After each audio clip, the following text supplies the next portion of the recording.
नमस्कार, मैं अभिषेक उपाध्याय। आप देख रहे हैं टॉप सीक्रेट। ये खबर नहीं है, ये एक मैसेज है, और मैसेज योगी आदित्यनाथ के लिए कि माफिया यहां है, आपका बुलडोजर कहां है। ये कहानी है कप सिरप की, वो कप सिरप जिसने ना जाने कितने मासूम दुधमुहे बच्चों की जान ले ली है, क्योंकि कप सिरप में नशा डाल करके बेचा जा रहा था और सैकड़ों करोड़ हजारों करोड़ों का काला कारोबार चल रहा था। उसकी कहानी खुल के सामने आ गई है। ये योगी आदित्यनाथ के इसी प्रदेश का किस्सा है। एक के बाद एक माफियाओं के नाम सामने आ रहे हैं, और पूछे कोई योगी आदित्यनाथ से कि बुलडोजर क्या कर रहा है, किसी सरकारी गेस्ट हाउस में विश्राम कर रहा है। अब ये बुलडोजर क्यों नहीं चल रहा है, और क्या इसलिए नहीं चल रहा है कि जो आरोप लगता है कि माफिया स्वजातीय हैं, इसलिए इन पर कोई एक्शन नहीं होगा। ये इस दौर का यक्ष प्रश्न है। कहानी पर आइए, देखिए हो क्या रहा है। लिखा है यूपी कफ सिरप, शुभम के साथी टाटा ने उगले राज। अब राज आने शुरू हुए हैं।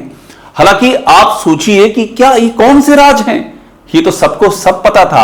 अब जब प्रेशर पड़ा है, और मैं आपको अंदर की जानकारी दे रहा हूं, ये दिल्ली का प्रेशर है, क्योंकि प्रधानमंत्री के बनारस का मामला है। ये जहरीली जो कफ सिरप है, इसके तार पीएम की कॉन्स्टिट्यूंसी बनारस से जुड़े हुए थे। तो जब दिल्ली से टाइट की गई लगाम, तो यहां पर एसटीएफ एक्शन में आई है। ये अमित सिंह टाटा पकड़ा गया है, वो राज उगल रहा। और लिखा क्या है, विदेश तक फैला है तस्करी का जाल, पूर्वांचल के बड़े चेहरे शामिल। पूर्वांचल के बड़े चेहरे कौन हैं? अब आप पूछिए किसको नहीं पता है वो चेहरा कौन है। तमाम तस्वीरें सामने आ रही हैं, लेकिन यहां पर योगी आदित्यनाथ का ना कोई बयान आ रहा है, ना उनका बुलडोजर इधर का रुख कर रहा है, ना ही उस बड़े चेहरे की गिरफ्तारी हो रही है, ना पूछताछ की जा रही है। दिल्ली से प्रेशर आ रहा है कि कुछ कारिंदे उठा लिए गए जिनसे पूछताछ चल रही है। ये अंदर की कहानी मैं आपको बता रहा हूं, वो जो इसमें नहीं छपा है, लेकिन इस दौर का कड़वा सच है। कहानी आगे बढ़ती है।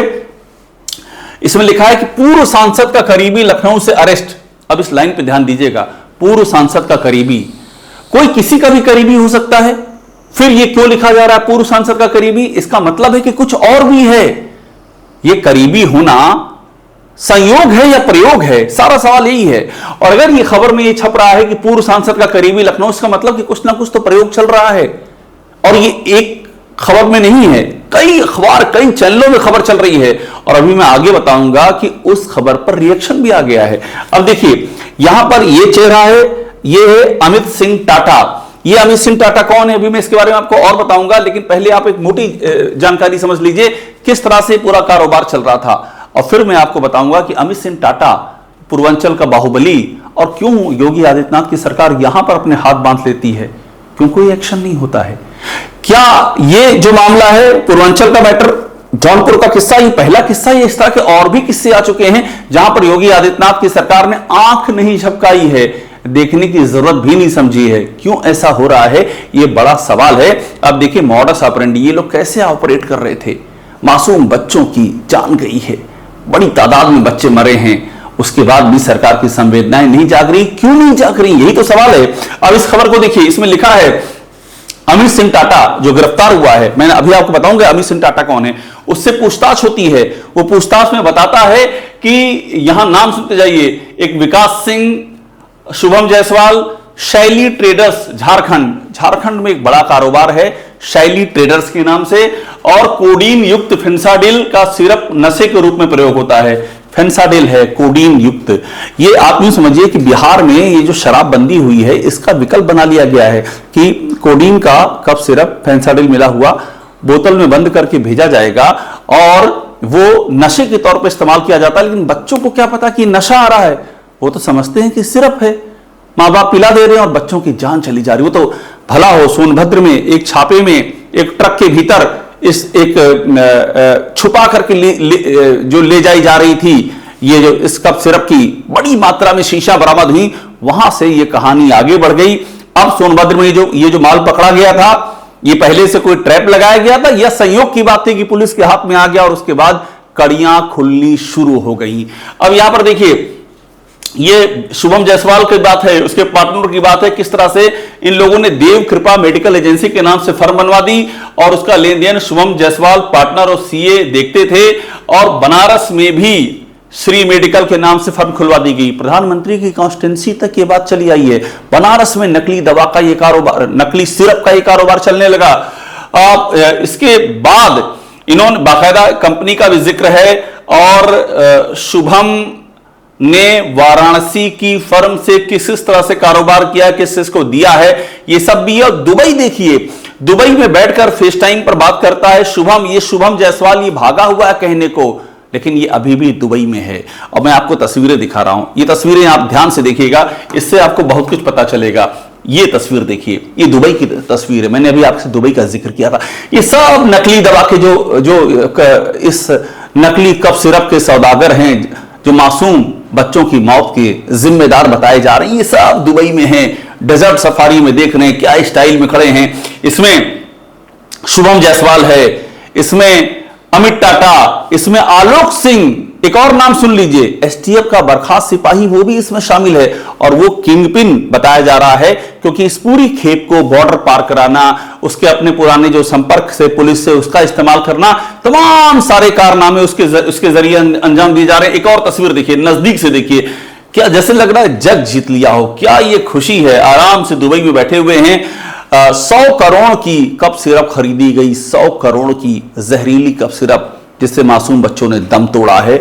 और जो कमाई हुई अंधाधुंध, उसकी लग्जरियस लाइफ देखिए, दुबई में यहां पर आराम फरमाया जा रहा है। मैंने एक नाम लिया था, और वो नाम था आलोक सिंह का नाम, उस पर ध्यान दीजिए। वो नाम इसलिए भी इंपॉर्टेंट है क्योंकि देखिए, एसटीएफ सूत्रों के मुताबिक कहा गया बेनकाब होंगे माफिया अधिकारी, सफेद पोस्ट सहित 50 से अधिक लोग। 50 से अधिक लोग क्या है, इतनी बड़ी तादाद है कि अगर गिरफ्तारी वाकई होने लगे और अगर निष्पक्ष जांच हो जाए तो ऐसा कहा जा रहा है राजनीति और ब्यूरोक्रेसी के पसीने छूट जाएंगे। इतने टॉप लेवल के लोग इस पूरे रैकेट का हिस्सा बताए जा रहे हैं, जो डायरेक्टली और इनडायरेक्टली संरक्षण के तौर पर इसमें शामिल थे। तो इस आलोक सिंह की कहानी सुनिए। एसटीएफ का बर्खास्त सिपाही है आलोक सिंह, और इस आलोक सिंह की मैं आपको ये वीडियो दिखा रहा हूं। ये वीडियो देखिए आलोक सिंह का, किस मजे से आलोक सिंह और अमित सिंह टाटा, जो अभी अरेस्ट किया गया है, ये दोनों लोग गाड़ी से जाते हैं, बाकायदा रील बनती है, पूजा पाठ हो रहा है, और एकदम बेफिक्र हैं। फरवरी 2024 में एक ज्वाइंट कमेटी बनी थी जांच की। आप इस वीडियो को देखते रहिए और कहानी मुझसे सुनते रहिए। फरवरी 2024 में, जिसमें एसटीएफ शामिल थी और खाद्य एवं औषधि विभाग के अधिकारी शामिल थे।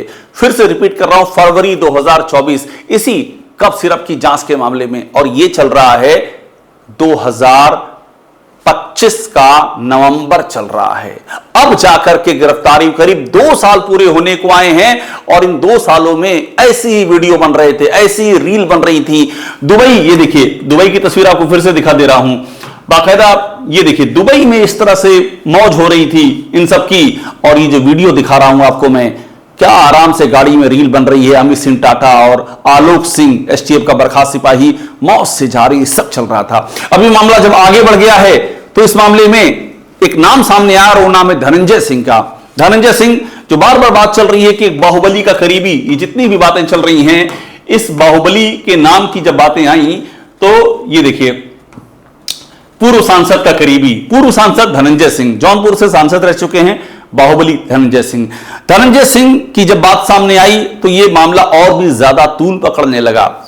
इस पर एक प्रेस कॉन्फ्रेंस हुई, और वो प्रेस कॉन्फ्रेंस लखनऊ में समाजवादी पार्टी के मुखिया अखिलेश यादव ने की। अखिलेश यादव ने सवाल खड़े किए कि माफिया आप जो पूछते हैं, योगी आदित्यनाथ से कहा, आप तो कहते हैं बड़े माफियाओं पर एक्शन लिए हैं, माफिया नंबर 1 जौनपुर। सीधा इशारा किया धनंजय सिंह की ओर अखिलेश यादव ने, और एक चैनल का एक क्लिप भी चलाई अखिलेश यादव ने, और उस क्लिप में भी धनंजय सिंह का जिक्र था, और सीधा चुनौती दी कि यहां बुलडोजर चला लीजिए, यहां एक्शन लीजिए। धनंजय सिंह का पूरा उस रिपोर्ट में इस मामले से सरोकार बताया गया था, और अखिलेश यादव ने मीडिया के सामने उसको प्ले करके और सरकार से सवाल पूछा, अब आप बताइए कि कौन माफिया है और एक्शन कब लेंगे। सुनिएगा अखिलेश यादव को। 1 डिस्ट्रिक्ट 1 माफिया, आज हम लोगों को मिला कुछ खबर, तो डिस्ट्रिक्ट जौनपुर माफिया नंबर 1, ये हम नहीं कह रहे हैं, ये तो खबर पढ़ के खबर चला रहे हैं हम। और जो धनंजय सिंह का मामला उछलना शुरू हुआ तो धनंजय सिंह भी सामने आए। धनंजय सिंह ने एक बयान जारी किया, और बयान जारी करके धनंजय सिंह ने अपने एक्स पर बयान जारी करके कहा कि कुछ राजनीतिक विरोधियों ने पत्रकार बंधुओं को गुमराह करके मेरे बारे में भ्रम फैलाने का कृत्य किया। ये कह रहे हैं कुछ पत्रकार बंधु को गुमराह किया गया है, धनंजय सिंह का कहना है। उन्होंने यह भी कहा कि प्रधानमंत्री और मुख्यमंत्री से कहूंगा कि सीबीआई जांच कराई जाए, इसकी सीबीआई जांच, यानी कि प्रधानमंत्री सीबीआई जांच इसकी करवा दें, मुख्यमंत्री इसकी सीबीआई जांच करवा दें और भ्रामक खबर चलाने तथा राज्य सरकार की छवि धूमिल करने वालों का चेहरा उजागर हो सके। ये कह रहे हैं कि राज्य सरकार की छवि धूमिल की जा रही है, धनंजय सिंह का कहना है। नीचे इनका नाम लिखा है, सादर धनंजय सिंह, पूर्व सांसद जौनपुर। अब कहानी आप पूरी समझ लीजिए और आपको समझ में आ भी गई होगी किस तरह से एक ऐसा मामला जिसमें बेगुनाह बच्चों की जान गई है, बिना किसी निवेश के अरबों का, करोड़ों का कारोबार। और इस बीच में खबर यह भी मिली कि पूर्वांचल में लैंड क्रूजर गाड़ियों की बाढ़ आ गई है। बताया गया कि ये जो अवैध कप सिरप से जो बेहिसाब दौलत आई है बेहद ही कम समय में, उससे लैंड क्रूजर उस तरह बांटी गई जैसे मंदिर के बाहर पंजीरी बांटी जाती है, उस तरह से बांटी गई है। और यहीं पर फिर से वो सवाल खड़ा हो रहा है कि योगी आदित्यनाथ यहां पर एक्शन कब लेंगे। योगी आदित्यनाथ की जो पुलिस है, क्या सिलेक्टिव कदम उठाती है कि अतीक अहमद पे चल जाएगा, उसकी प्रॉपर्टी पे चल जाएगा, मुख्तार अंसारी पे चल जाएगा, कुछ और माफियाओं पे चल जाएगा, लेकिन कुछ ऐसे माफिया जिन पर नहीं चलेगा तो नहीं चलेगा।